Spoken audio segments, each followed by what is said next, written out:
ही दीन गति राम उदारा, सबरी के आश्रम तागु धारा।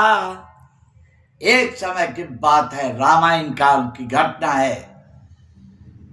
महान भगवत भक्ता सबरी कुटिया में इंतजार में बैठी है, नित्य भगवान श्री राम का आने के लिए सोच रही है, तैयारी कर रही है। एक दिन वो आ ही गया, श्री राम सबरी के आश्रम में पैर धरे। सबरी बड़े बेहोर भाव से भक्ति में लीन थी। अब वो जब प्रभु श्री राम को देखी तो भाव विभोर हुए और उन्होंने क्या किया, तो एक अपने ढंग से भगवान श्री राम की पूजा अर्चना कर दी। कैसे पूजा की है? सादर जल लय चरण पखारे, पुन सुंदर आसन बैठारे, आसन मोल फल कंदलय, पुन सबरी सम्मान, प्रेम सहित प्रभु खाए, बारंबार बखान।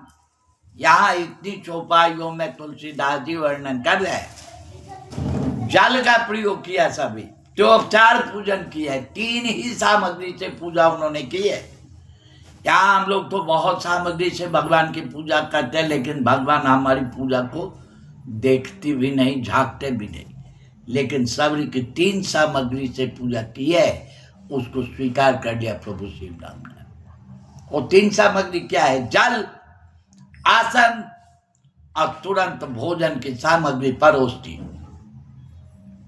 कंद मूल फल बेरों का वर्णन आ रहा है, ये सब परोस दिया। अब प्रभु श्री राम खा रहे प्रेम के साथ। खा कैसे रहे? यहाँ तुलसीदास जी लिखते हैं, प्रेम सहित प्रभु खाए, प्रेम के साथ खाते, यानी प्रेम का भोजन कर रहे हैं। खाली फल नहीं खा रहे हैं, प्रेम खा रहे हैं, सबरी का भाव खा रहे हैं। भाव क्या है? अब बारंबार बखान, बारंबार बखान क्या स्पष्टीकरण कर रहा है? अति प्रशंसा कर दिया सबरी का। सबरी के लिए उन्होंने ये कह दिया, जो मैं इससे पहले जो भोजन किया हूं, यानी कौशल्या और महारानी कैकेयी, सुमित्रा, तीनों माताओं के हाथ से भी जो भोजन किया ना बाल्यकाल में, ये स्वाद नहीं था तुम्हारे भोजन की तरह। जनकपुर में मैं अपनी सास सीता जी की माता सुनैना महारानी का जो हाथ का भोजन किया, वहां भी ये स्वाद नहीं मिला। अरे सबरी, मैं ये कहाँ तक बताऊं, बड़े बड़े वन में ऋषि महर्षियों के आश्रम में भी भोजन किया हूं, लेकिन कहीं ये स्वाद नहीं मिला। बारंबार बखान यही स्पष्ट कर रहा है। ठीक है, भोजन की अति प्रशंसा की। अब उसके बाद प्रभु श्री राम ने देखा, इसके देने योग्य तो वस्तु और कुछ है ही नहीं। तीनों लोगों का इसका जो है त्रिलोकी भी दे दूं तो ये तो लेगी भी नहीं, स्वीकार भी नहीं की, क्योंकि इसका दिल तो साफ है, पूरी तरह से इसकी भक्ति सिद्ध है। तो अपनी इच्छा से प्रभु श्री राम ने नवधा भक्ति प्रदान किया, जो अति दुर्लभ है। आज नवधा भक्ति की जब चर्चा होती है, सबरी का नाम आता है। सबरी को साक्ष करके नवधा भक्ति पे प्रकाश डाला प्रभु श्री राम ने, और एक प्रकार से नवधा भक्ति की दीक्षा है। बोला, सबरी अब ये तुम ग्रहण करो। नवधा भगत का तो पाई, सावधान सुन धर्म न माही। मैं नवधा भक्ति कह रहा हूं तुमसे, तुम सुनो सावधान होके और मन में धारण को। कथा जब कभी भी प्रवचन सुनने को जाओ तो सावधान होके सुनो। लोग कथा में जा करके और सांसारिक बातें करते रहते हैं, और जगह कहीं ध्यान रहता, कुछ समझ में नहीं आती, क्या सुनने का फायदा हुआ? प्रभु श्री राम ने कहा, सावधान होके सुनो और मन में धारण करो।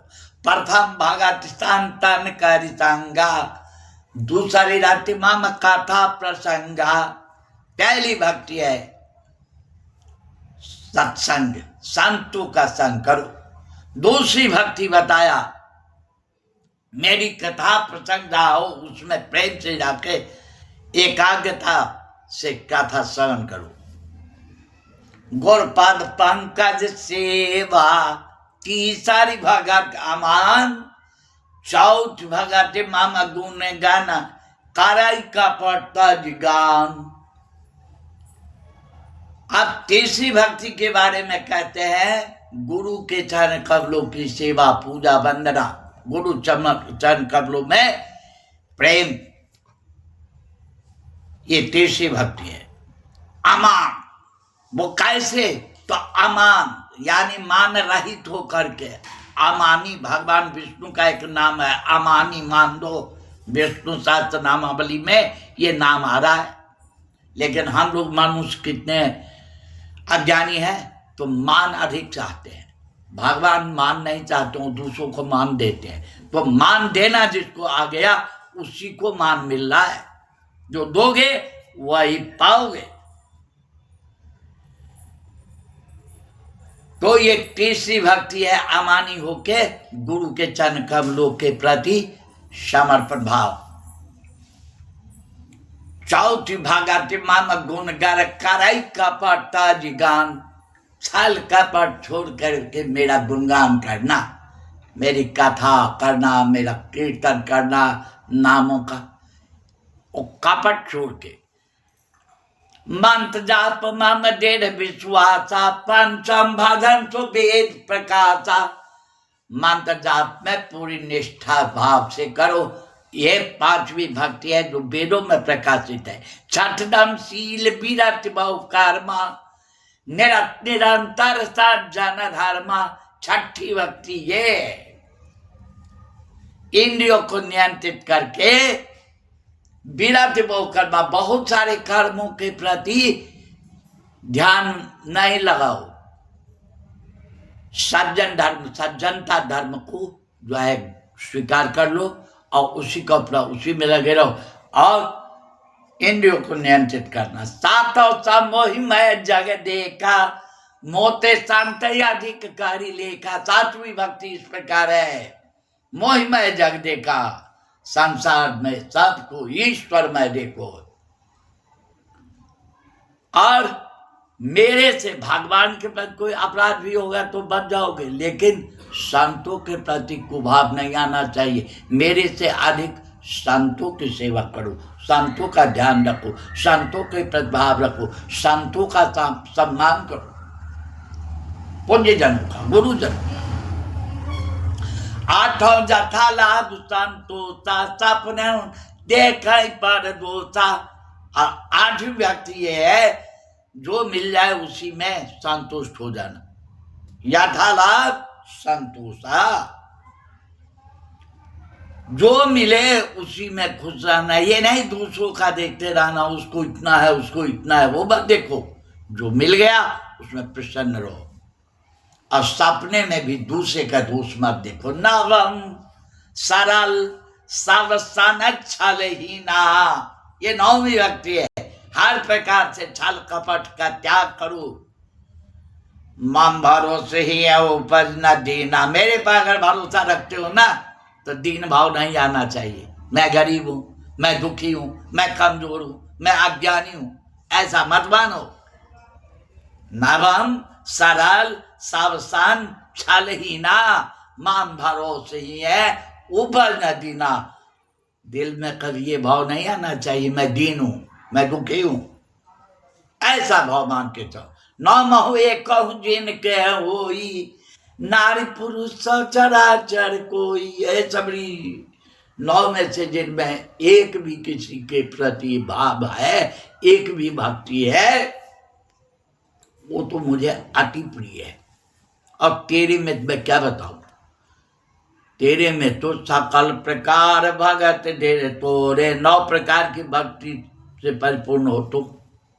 अब बताओ मैं तुम्हें क्या, भगवान बड़े विनम्र भाव से कहते हैं, मैं क्या तुम्हारे लायक देने के लिए तो कोई वस्तु ही नहीं दिख रहा है, क्या दूध सब छोटा पड़ रहा है। इस प्रकार सबरी को नवधा भक्ति का उपदेश दिया।